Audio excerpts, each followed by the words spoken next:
हाँ बच्चों, कल लोकसभा के विषय में चर्चा की गई और उसके संबंध में जो भी जानकारियां थी सब बताई गई। आज हम टॉपिक उठाते हैं संसद का दूसरा सदन राज्यसभा के विषय में। यह संविधान के अनुच्छेद 80 में इसका वर्णन है। इसको हम अस्थाई सदन या उच्च सदन कहते हैं। पिछले वीडियो में बताया गया क्यों इसको अस्थाई सदन कहा जाता है, क्योंकि राज्यसभा कभी भंग नहीं होती। आगे वीडियो में बताया जाएगा। सर्वप्रथम देखते हैं इसके सदस्यों का चुनाव कैसे होता है।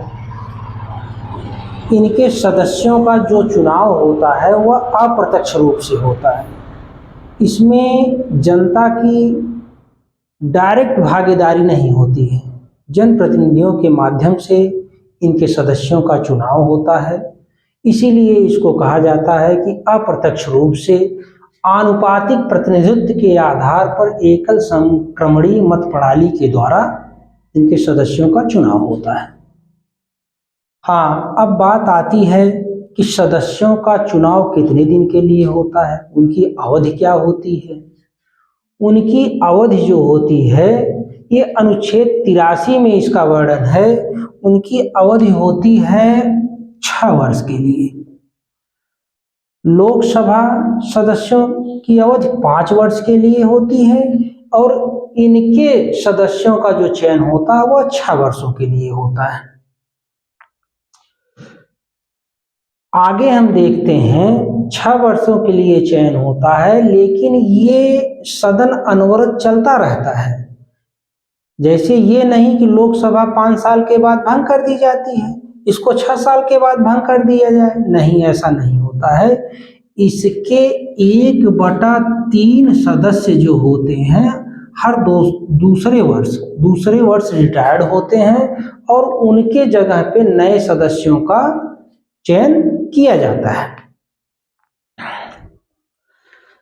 हाँ, ये व्यवस्था है कि जैसे लोकसभा का सदस्य है, एक बार चुनाव जीता, 5 साल के लिए सदस्य रहा, फिर दोबारा चुनाव लड़ जाता है, फिर जीता, फिर 5 साल के लिए। ये व्यवस्था इसमें भी है कि अगर सदस्य दोबारा चुनाव लड़ना चाहता है तो वो दोबारा चुनाव लड़ सकता है। तीसरी बात हम चलते हैं अधिवेशन। पिछले वीडियो में बताया गया था कि लोकसभा में कम से कम 2 अधिवेशन होते हैं। इसमें भी कम से कम 2 अधिवेशन होते हैं। कम से कम 2 अधिवेशन। कितने अधिवेशन? 2 अधिवेशन। लेकिन ये देखा जाता है कि पहले अधिवेशन के अंतिम दिनांक से लेके दूसरे अधिवेशन के पहले दिनांक के बीच में 6 महीने से ज़्यादा का अंतर ना हो, इतना ध्यान दिया जाए। बात आती है सत्र के विषय में। इसमें भी 3 सत्र होता है। बजट सत्र, ग्रीष्मकालीन सत्र और शीतकालीन सत्र।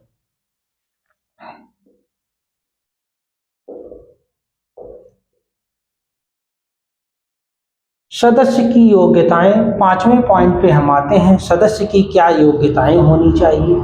जैसे हम बताए थे कि सदस्य के लिए लोकसभा में योग्यताएं भारत का नागरिक हो, वह 25 वर्ष की आयु पूरा किया हो और लाभ के पद पे न हो, पागल या दिवालिया न हो। ठीक उसी तरीके से यहाँ भी सदस्यों की योग्यता में सर्वप्रथम भारत का नागरिक हो। वहाँ 25 साल था, यहाँ 30 साल, वह 30 वर्ष की आयु पूरी किया हो। मेन पॉइंट यही है कि वह 30 वर्ष की आयु पूरी हो। 30 वर्ष की आयु पूरी किया हो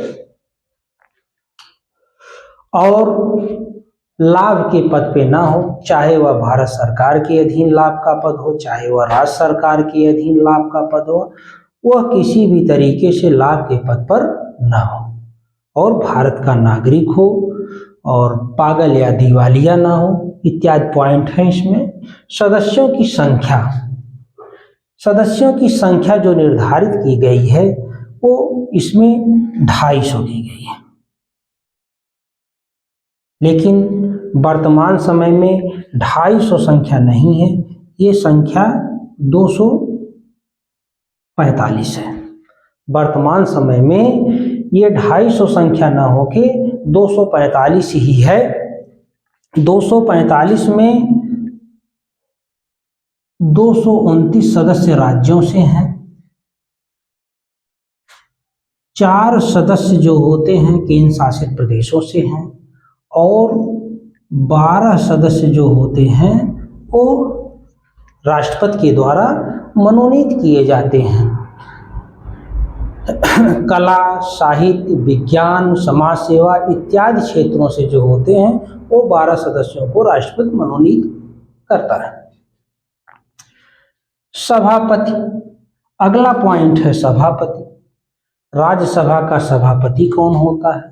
तो भारत का उपराष्ट्रपति ही राज्यसभा का सभापति होता है। भारत का उपराष्ट्रपति ही राज्यसभा का सभापति होता है। सबसे पहले सभापति डॉक्टर सर्वपल्ली राधाकृष्णन जी थे। शक्तियां, इनकी क्या शक्तियां हैं? इनकी विधायी शक्तियां हैं, साधारण विधेयक के विषय में, धन विधेयक के विषय में, निर्वाचन संबंधी शक्तियां हैं। जैसे साधारण विधेयक चाहे लोकसभा में पेश किया जाए चाहे राज्यसभा में पेश किया जाए, हाँ दोनों चाहे लोकसभा से हो चाहे राज्यसभा से हो, जब पारित रहते हैं तो वो राष्ट्रपति के पास जाता है तो वो विधेयक पास किया जाता है। धन विधेयक के संबंध में राज्यसभा को ज़्यादा पावर नहीं है। धन विधेयक केवल लोकसभा में ही पेश किया जाता है। अगर राज्यसभा में भेजा गया, वह राज्यसभा में जब भेजा जाता है तो राज्यसभा इतना ही कर सकती है कि उसको 14 दिन तक रोक सकती है। अगर 14 दिन के बाद वह लोकसभा को फिर नहीं वापस की तो विधेयक पारित मान लिया जाता है। निर्वाचन संबंधी शक्तियां जैसे राष्ट्रपति उपराष्ट्रपति का चयन हुआ, लोकसभा के सदस्य जिस प्रकार से चयन में भागीदारी करते हैं उसी प्रकार राज्यसभा के भी सदस्य इनके चुनाव में भागीदारी होते हैं। हाँ, एक बात है, अनुच्छेद 249 बहुत ही महत्वपूर्ण है। यह इसमें है कि राज्यसभा जो चाहती है कि राज्य सूची के किसी विषय को राष्ट्रीय महत्व का घोषित कर उसको संसद द्वारा कानून बनाने का अधिकार दे सकती है या संसद को कानून उस विषय पे बनाने का अधिकार प्रदान कर सकती है। धन्यवाद।